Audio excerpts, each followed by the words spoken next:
The crunch of gravel under our tires was the last familiar sound. My friends Leo, Chloe, and me, Sam had driven for hours to reach the remote pine barrens of Algonquin. Leo's beat-up SUV was packed with enough gear for a week, though we only planned for 3 nights. "Pure isolation, guys," Leo had proclaimed, spreading the topographic map across the hood. "Just us, the trees, and the stars." Chloe was smiling. "As long as you remembered the bug spray and the whiskey, I'm in." I was the hesitant one. The woods have a silence that has always felt watchful to me.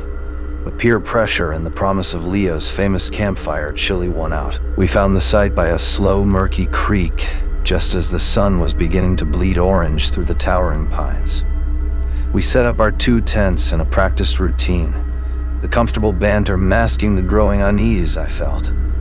The forest here was too quiet. No bird song, no chattering squirrels. Just the sigh of the wind through the needled branches, a sound that felt like a long, drawn-out breath. The first night was when the sound started. We were huddled around the fire, stomachs full of chili, passing a bottle of cheap whiskey. The temperature had plummeted, a cold that was unnatural for early autumn. It was a wet, penetrating chill that seeped through our layers and gnawed at the marrow in our bones. Then, from the absolute blackness beyond our firelight, it came. It wasn't a howl. It was a sound of rending, a thick, guttural, choking noise that dissolved into a high-pitched, ululating shriek, the sound of a throat being torn open from the inside. It was followed by a series of wet, percussive pops and the unmistakable crunch of splintering bone. We fell dead silent. The bottle froze halfway to Leo's lips. "What the hell was that?" Chloe whispered, her voice tight. Her skepticism had evaporated. "Coyotes?" Leo offered, but his voice lacked its usual confidence. "Maybe a bear on a carcass, but we all knew. No animal on Earth sounded like that." The sound carried a wet, physical malice that was intelligent, a hunger that was ancient and utterly without mercy. The second day, we found the glade. While gathering more firewood, Chloe called us over, her face a mask of revulsion and dread. Just 50 yards from our camp, in a small clearing, the earth was churned into a muddy ruin. It was a slaughterhouse. Shreds of dark, matted fur were plastered to the torn-up roots of the tree. A long, glistening string of intestines, blue-gray and teeming with flies, was draped over a branch like a grotesque garland. The air hummed with insects, and the coppery stench of old blood and spilled bile was so thick it coated the back of our throats. In the center of it all, pressed deep into the gore-soaked mud, was a single unmistakable print. It was elongated bipedal, but ended in sharp, terrible claws longer than my fingers. It was huge, larger than a bear's, and it pointed directly towards our camp. The unease curdled into genuine, bowel-loosening fear. We decided to pack up and leave immediately. It was a silent, frantic agreement. The fun was over. That decision came too late. The second night, the wind changed. It began to carry a smell of sweet, cloying, and utterly nauseating odor of spoiling meat and gangrenous flesh, so potent it made our eyes water. The fire, which usually offered comfort, now felt like a tiny, vulnerable island in a vast, hungry ocean of darkness. The sounds came closer. The horrific, wet screams echoed from different points. Moving with impossible speed, it was toying with us, paralyzing us with fear.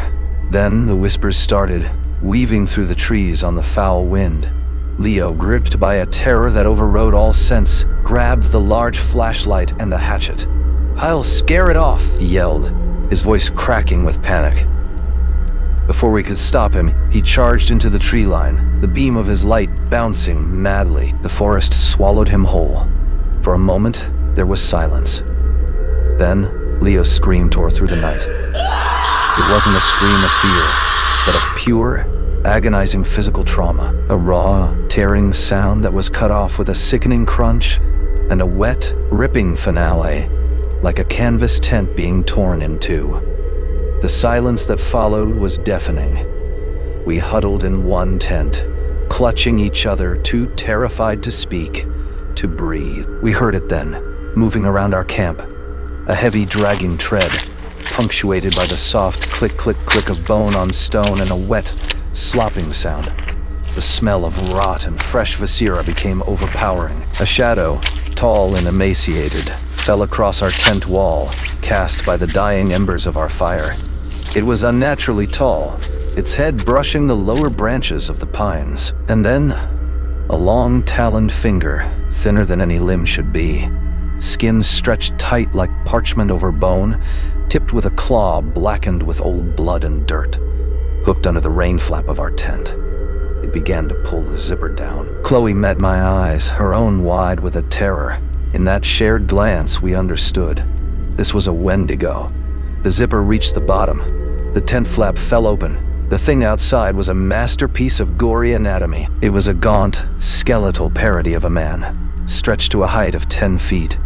Its skin was pulled taut like pale leather over its bones, and we could see the dark, throbbing outlines of muscles and tendons straining beneath. Its limbs were elongated and jointed all wrong, but its head was a horror.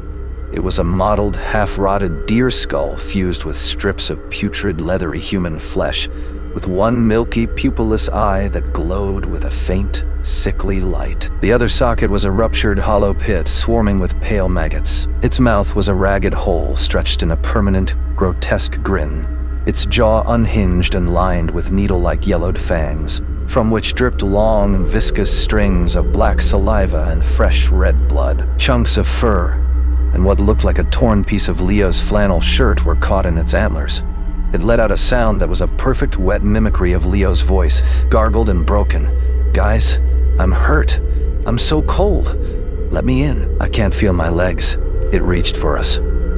The talons on its hand were caked with gore and strands of tissue. Chloe screamed and scrambled backward, tearing through the thin nylon of the tent's rear wall. I followed, my body moving on pure instinct. We ran blindly into the absolute blackness of the woods, thorns and branches tearing at our clothes and skin like razor wire. We didn't get far. I tripped over a root and fell hard, my head connecting the rock. The world swam with bursts of white light, and the coppery taste of blood filled my mouth. The last thing I saw before darkness took me was Chloe, looking back at me, her face a mask of pity and terror, and behind her, moving with a skittering, unnatural grace between the trees, the pale, emaciated form of the Wendigo. It did not run. In one of its hands, it dragged Leo's upper torso by the spine, the ragged end of his vertebrae scraping over the forest floor, leaving a dark trail in the pine needles. I awoke to the gray light of dawn. A sharp, stabbing pain in my temple made the world tilt. My mouth was full of the iron taste of blood from where I'd bitten my tongue. For a terrifying moment there was only silence and the pounding of my own heart. Then, a sound. Not the monster, a weak, wet gasp. "Sam." I pushed myself up, my body screaming in protest. There, propped against the base of a gnarled pine tree, was Chloe, or what was left of her. The right side of her body was a ruin.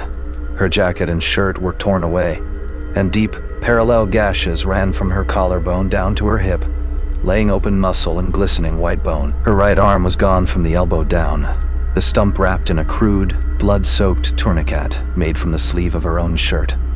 Her face was deathly pale, a stark contrast to the dark, bloody pulp where her left eye should have been. But her one good eye was open, focused on me, burning with a terrifying mix of agony and lucidity. It dragged me back," she rasped, each word a struggle that brought fresh, bloody bubbles to her lips. "After you fell, it took me to its lair." Leo was, oh God, Leo. A tear cut a clean path through the grime and blood on her cheek. I played dead. It lost interest. I'd crawled here. The horror of her condition was a physical blow, but the sheer will it had taken for her to survive, to crawl back, to warn me, cut through my panic. We weren't both dead. Not yet. The car. I choked out, lurching to my feet. "We have to get to the car." I moved to her side, slipping my arm under her shoulders. She cried out, a short guttural sound of pure agony that she bit back, her teeth sinking into her already bloody lip. The smell of blood and torn viscera was overwhelming. I half-dragged, half-carried her, her legs useless beneath her, her breath coming in ragged, hiccuping sobs against my neck. Every step was a nightmare. Every second I expected to hear that dry, rattling hiss. We were moving too slow, leaving a trail a blind creature could follow. We reached the ravaged camp. Chloe's one good eye scanned the destruction the flayed tents. The sodden, dark-stained sand, a fresh wave of tears welled in her eye. "It's still here," she whispered, her voice trembling with a knowledge that went beyond fear. "It's watching."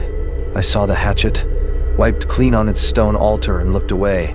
I focused on the path, the car. Just get to the car. We stumbled forward, a grotesque, three-legged race towards survival. The trees began to thin.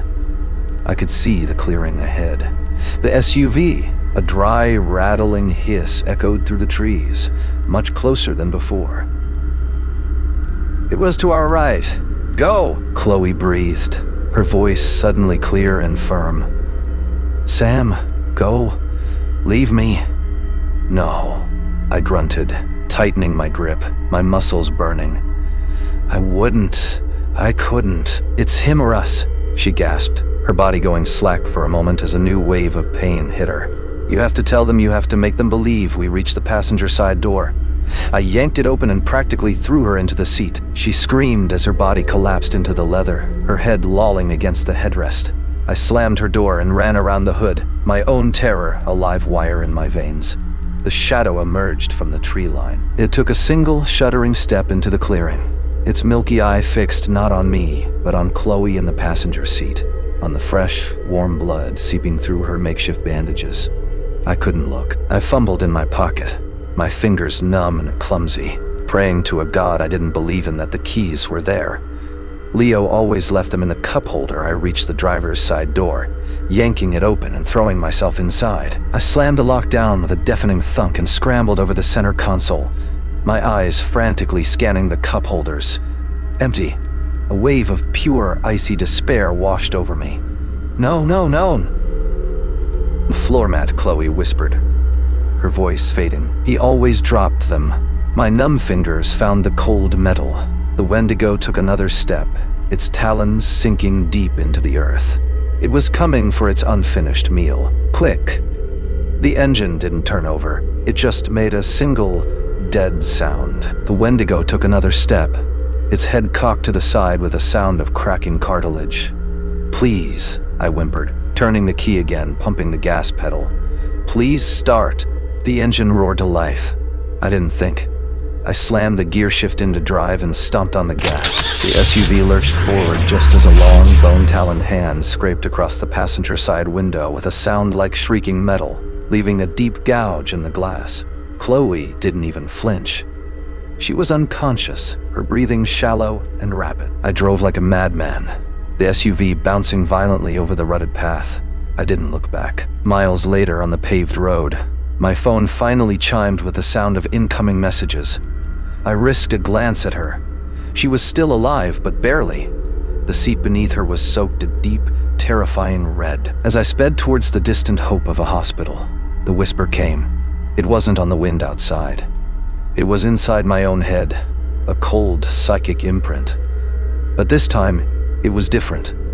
It was layered with a new sound. Chloe's weak, pained gasps, a horrifying addition to its monstrous chorus. "The blood calls us back. We are so hungry." The doctors called it a miracle she survived. They called me a hero for getting her out. I never told them the truth. Chloe doesn't remember anything after the first scream in the night. She says she's glad for that. But sometimes, when I visit her in the rehab facility, when the room is quiet and the morphine drip is low, her one good eye will go distant and afraid. And she'll whisper, so softly only I can hear it. "Do you hear it, Sam? The rattling?" I just hold her hand tighter. Because I do.